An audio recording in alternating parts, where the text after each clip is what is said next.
Welcome to Hypothetically Intentional, where we ask the question, what if we set intentions with everything we do? Today, we have a special guest, Kat, with us. I'm your co-host, Michelle, and we have Dr. Catherine Kronemeyer with us today. Thank you for joining us. I'm so happy you're here. Thank you for having me. I'm excited. I'm excited too. So, like in the beginning of every podcast, we always set an intention. I'm going to open the door if you would choose to set an intention. Would you like to set our intention today? Yes, I certainly will. Okay, so I'm just going to put my hands on my knees. Deep breath in. Exhale, get grounded. Asking the universe to help me set the intention of asking our egos to step aside, to let us talk about things that are for our best and highest good, and to manifest things that are for our best and highest good, and then to help us speak to our listeners to help for their best and highest good. Awesome. Thank you. Welcome. That was like my kind of intention. Those are the kinds of intentions I set every single day on the regular, several times a day. It's like we know each other or something. Like really well. Right? Should we tell that story, how we met? I think we should. I feel like that's a good idea. Okay.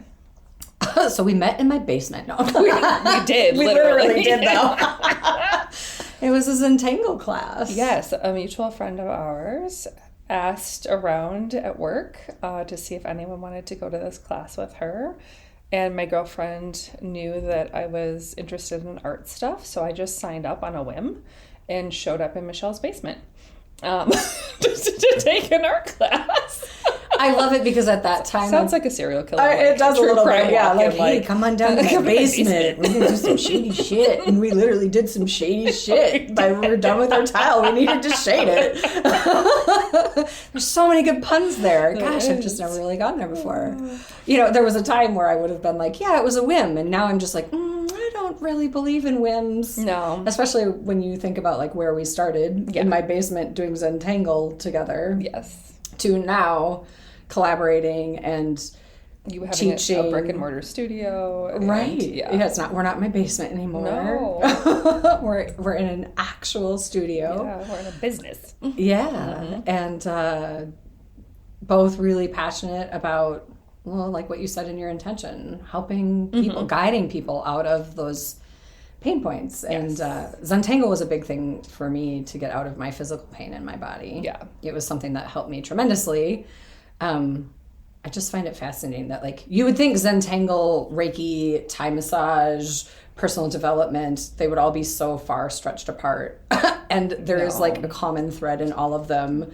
And it's they like overlap. Yeah, and to reduce pain and suffering. And I actually have a story I haven't told you yet. Ooh.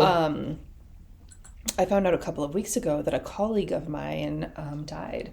So she was a partner in Blue Heron Partners, which is the clinical practice that I'm part of. So my office is with these 4 other women that opened this business together where they lease a building and they have, subcontractors come in and work, and we all run our own practices, but we share space. So one of the women started out having burning mouth syndrome, which is like a nervous system like misfire where like your mouth is literally on fire with pain all the time.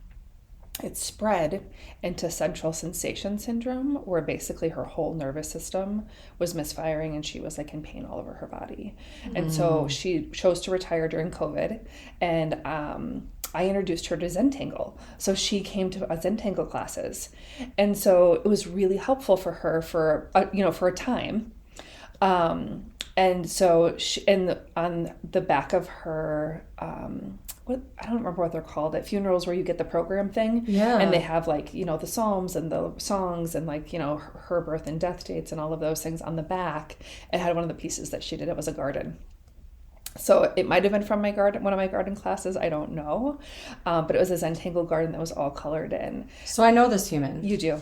I received an email from her a while ago, and we were communicating back and forth. Oh, I'm so sad. I'm so sorry. sad.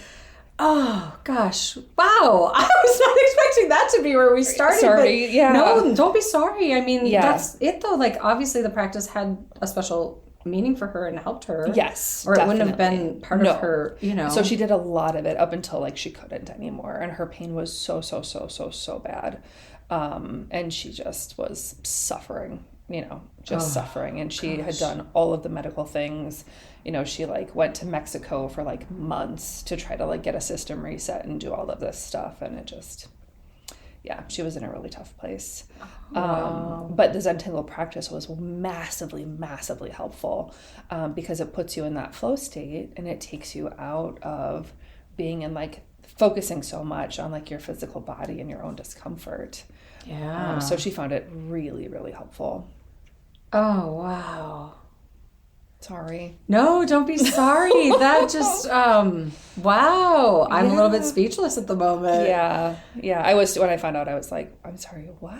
Like, oh my gosh. Yeah. So she, super brilliant, amazing human. Yeah, she really, and she was bright too, oh right? My like gosh. that, like bright, intelligent, but also bright light. Like she just had like this heart. Such like, big energy. Yeah. One of my colleagues talked about, that she was the person that went to like the business meetings. The building had like meetings, you know, to talk about the like association, right? Like the grounds and the building and what to do next. And they talked about she had this beautiful combination of mothering and scolding. Yeah, that's amazing. All of the boys into like, you know, into order and doing the things that needed to be done. Yeah, and I think like as you're talking about her, because I'm remembering her, and I'm thinking about like she wasn't like a quiet sort of like low energy person. No. She like shone, like, right? Like there was a lot of shine that happened with her and energy. Yeah. And what I'm realizing is like the Zentangle practice, like I know a lot of people who are really active, you know, who have a hard time sitting still, who don't often get quiet. And if they do get quiet, it's like a form of torture. Mm-hmm. But like the Zentangle practice tends to, at least I've found, I'm not saying a blanket statement or anything, but like it tends to really work with and help or just to calm and to give space for people who are like always zingy, like right, like always on the go or always in movement or always in motion or always in that big energy. Well, and like I used to run, right? And now because of my own pain stuff, I can't really as much or as well. And it's a balance between, is the benefit of the running going to be worthwhile, or is my pain going to be so bad that it's not worth it to do it? You know what I mean? Yeah. And she was in that same spot, so she cycled all over. Like she and her husband cycled like the Erie Canal. Oh wow. With all, you know, tents and camping gear and all of that stuff on their bikes. And so she was wildly, you know, physically active for years and years and years until she couldn't be anymore. Yeah. And so I think that this was also that piece of And we haven't even talked about like what the Zentangle method is. So like for those people those of you who don't know, I mean, it just in a nutshell, it's step-by-step drawing. So you don't really have to think about, it's not about the outcome. It's about the process. And yet throughout the process, you wind up with these amazing, beautiful outcomes that you think you can't draw. I've never considered myself an artist ever. Like you look at the tile that like you're going to do and you're like, there's no way. But literally, if you can write the letters I, S, C, and O, you can do Zentangle. Yeah. And what I love about it is it like connects my logical brain to my creative side, and like suddenly I realize I have both, which I didn't necessarily know, and it really does blend the two together. It's like they kind of weave together, and you're using both at the same time, which is maybe why you actually get out of your physical body and onto the paper and into that flow state that you talked about. I just think it's such an amazing practice that changed so much for me. I volunteer with Hope Kids every month and teach for them, and the thank you notes that I get are like they make me cry in a good way, you know. But you just like because that organization has a near and dear place to my heart anyway. And then, you know, it's like not only the kids but their parents and caregivers are all part of it too. And it's like all ages on this Zoom where we just get together and drop into that tile and just be for an hour. And it's like, it's amazing with 1 hour. Yes. Just one dedicated hour to do something that takes you out of whatever gunk you're in, you know, and just get that, it's such an amazing thing. And if you would have told me, and I say this with every single practice that I do, if you would have told me 3 years prior that I was going to start doing this thing, I would have been like, yeah, you're nuts. That's not my jam. I would not like that. I would not even do that. And then here I am. Right. Teaching it. Yep. What? It's like, I am so much better now about listening to my guides and what they are trying to tell me. Like, this is the plan. Yeah. Just please try it. So circling back to how we met, Zentangle in my basement. That was actually a lovely little, thank you for sharing that with me. Yeah. I mean, hopefully our listeners got something out of it. Yeah. That is, I just like, oh, she was such a special human. And I just think, I love that the Zentangle became a part of her practice. Yes. Because clearly it did, or it wouldn't have been there. Yeah, and I mean, and in her eulogy, they mentioned that she became this beautiful artist in the midst of this really horrible suffering that she was experiencing, which I think is phenomenal. Yeah, I mean, the duality of the human experience, right? I mean, the pain and the pleasure, and you have to have both. You can't have one without the other, almost, you know? Yeah. So the Zentangle, like, in my basement doing Zentangle, was how it started. That's where we met. Literally how we met. And then changed to my basement again. Yeah, then I signed up for like a Reiki session with Becky maybe in your basement. And then we like went to yoga from there, I think. Because then I was like, hey, are there any yoga teachers who's teaching yoga? And Becky was a yoga teacher. And so then we had our Friday morning yoga classes. Yeah. Is that where we went next? They were so fun. Although yoga on carpet, super the best. Ideal. But you know, my balance got really good. That is why yoga on carpet. It's like, it's so much harder. Yeah. You know, and it's more on a yoga mat, so you still get the traction. But like the carpet, it was like that plushy carpet too. So you're like, what do you mean you want me to stand in tree pose? This is it's gonna be a windy day. Yeah, totally. Just not gonna happen. But then yoga, and that was fun. So fun and so silly. And so like soul nourishing, you know, just that time together to... It was like literally the three of us all the time. Be time. silly. And, well, I was pretty protective of my space because it was in my basement. So if you didn't know me or know someone who knew me, you were just... I did not invite you in because I just had a lot of fear around that. Well, like, to be honest, you guys, like... So this was, like, my post-surgery, right? So I had a giant surgery where, like, I had a disc rupture on my back and, like, I had major issues with, like, mobility and nerve damage and like just functioning in life. And so this was really helpful, and it was like such a safe space to like try inversions, right? And to like fall over and like not be embarrassed in a studio with mirrors and where everyone's like watching everyone else. Like we were just like in our own little bubbles and like so supportive, and like it was just super helpful. Yeah. Oh, that's amazing. Yeah, there was no dripping in judgment there. Dripping in laughter, perhaps. Oh my God, yes. At ourselves and each other, in a great way. Yeah, and wet underpants because we all weed ourselves because we laugh so friggin' hard. At ourselves, mostly. So much funny. It was so much funny. Yeah. It was just, It was good.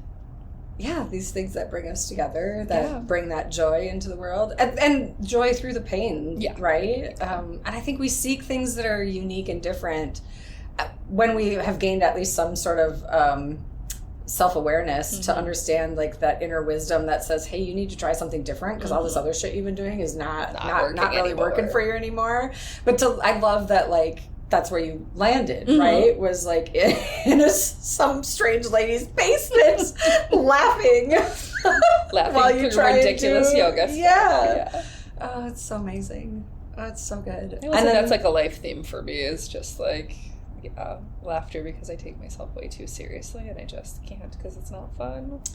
I used to say, and I'm trying to figure out a different way to say it because it sounds like it's an unhealthy thing, but it's actually a really healthy thing. I say laughter is, laughter and humor and dark humor sometimes is my coping mechanism, but it's not an unhealthy thing. For me, it is absolutely, like, if I'm stuck in the suck, the first thing I'm going to do is make a horrible joke, like, to myself, and then I'm going to wiggle my way out of it from there. But eventually that horrible joke turns into like another, and my partner Dan hops in with me and that stuff, and like we just take it so far that you just can't even help it. Like now it's funny forever. And it actually was one of my biggest pain points, or his, and you're just like, yeah, all right, well, this is actually kind of fun now. Totally. We've completely rewritten that story and shifted it into something different. But, which is great therapy. It's narrative therapy, right? Yeah. Narrative therapy in action. But just giggles, laughter, connection, humor, people who like don't judge you for laughing at things that you probably maybe, that the norm tells you shouldn't be laughing at, but that in reality I think laughing at it is the best. Or things I shouldn't say out loud. Well, okay. We definitely have some of those in my house.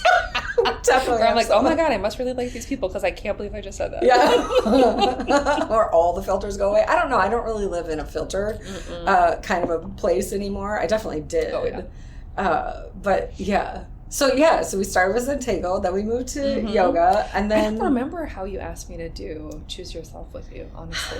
So I know I started Choose Yourself, what I call Choose Yourself snapshots in my basement. And I knew once I started doing that, just once I realized how deep people actually were willing to go. And my degree is in child psychology, but I quote unquote never used it. But I feel like I've used it my whole life. You use it all the time, yeah. I do use it all the time. I just don't remember which book it came from or what thing, but it's ingrained in my being, you know? But I knew once I had taught a few classes, I was like, okay, I'm not there yet. I'm pretty small. I'm hiding in my basement with not very many people, but it's going to be really important for me to find a psychologist who like knows their shit, has an open, kind heart that I connect with, that I can share how I my passion and my mission and my vision with, that can then come in and hold space in a different kind of way. Like I'm comfortable and confident in my material, and I know it's not complete without that added layer of like when we go into healing crisis or when we are working on shifting mindset patterns and all those things, like I am not that expert. Right. And so to have you come in, that was always on my radar, and magically Kat appears and there she is. And I was like, oh, I thank you. I'm like thanking my guides going, I understand. I mean, for a million reasons, right? Because we're also super connected in a deep friendship as well. Yeah. Which doesn't always work to work together, but it just does. And I'm so grateful for that. And to be fair and honest, like that often has not worked for me. It's super clear, it's like right? a trauma thing for me. Yeah. Absolutely. So like to know that we can go in and be safe together and to hold space and safe and sacred space for others. Yeah. I knew that was a piece that was missing, and that I was going to start actively seeking out. And then it was just like, oh. Yeah, my whim, quote unquote, of taking an art class, right? My guides were like, hey, go to this lady's basement. It's weird, but you should go. Yeah. And I always say, I haven't always, but I have recently, in the recent past, I really believe that like my guides are up there with other guides going, hey, see these people? Like these people need to be dropped in. And it's not even just about like dropped into this community, because that's part of it. But it's like, I'll have specific classes where like it'll be Reiki training. And then it's like a Reiki training, but then there's also like, 4 people in the class that have this particular thing that is their current struggle and obstacle that we're going to now unpack in a Reiki training that turns into also a Choose Yourself little mini thing happening. And then, next thing you know, like you and I are talking about like, okay, so we have this group of humans here that could use some of our stuff. Let's talk about that and what that might look like. Right. And I just find it all fascinating how it all connects. Like I really believe this is all divinely guided, and and you don't have to. That's the thing. Like you don't have to believe that for it all to still work. Like it's, and I don't mean you specifically. I mean collective anyway. You. Yeah, it's like I just took a class recently from like someone who's really well known in the Oracle and Tarot world, or maybe it's just Oracle world. But they were just saying like you don't have to believe it to pull a card. Like you can just pull a card and get a message. Like you don't have to be dropped into the same way that I believe it. You can just for funsies, and just see, right? And just see what kind of message you get. Because, I mean, my truth in all of Oracle and Tarot, if we're going to like go down that road for just a hot second, is I think you can get a message like connected divinely, or get a message just on your own, or create and craft your own message based on where you're at in your life right now. Like I don't think it has to be like one specific way. Right. I just think anytime we can get outside ways to help us unpack something or shift our loop or our perspective or whatever it is, it can be really helpful for us. And it can be any which way that works for you. But I don't know. But yeah, so like just building the community within, and you on a whim coming to a Zentangle class, I was just like, oh, this is perfect timing. It's so good. Always. And it's just been so, I don't know. There's just something about the Choose Yourself summits, retreats, anytime we're diving into that kind of work with people, it blows my mind. It might not feel quick for us in the moment, like night one of a summit. It feels like it's a little bit like, okay, how are we going to create this safe and sacred space so that people can just expand out, right? And put down the walls and set down the heaviness and like and talk about come into their they need to talk about, come into what they really need in that weekend. But somehow it happens, and we do. And I know, it's amazing. It really is. And I think that in and of itself is like, it's just a statement to our dance, right? And I mean that in like a beautiful, authentic way, not like we're dancing around things. I mean like authentic, like dropped into who we are and how we navigate things together and our strengths and our weaknesses and how those really blend together so well. Yeah, so that I mean that's where we landed. I mean, we went from Zentangle to yoga to choose yourself summits, retreats, you know, and throw a little Reiki in there. And yeah, because I did Reiki training with you, and I did yoga teacher training. I know, and then you ended up going to yoga teacher training and becoming a yoga teacher yourself. And, the choose yourself retreats where you do your magical little, I'm not gonna say a lot about it, the yoga class that you teach at the retreats. It's so good. Yes, it's so much fun. The yoga class at the very end. Yeah, the last morning. Yeah, and when we do it next time in costumes, it's gonna be off the charts. Oh my gosh. So that is the story of how we met. Yeah. And how that all came to be. It sounds a little creepy, if I'm being honest. Which you can always expect that from me.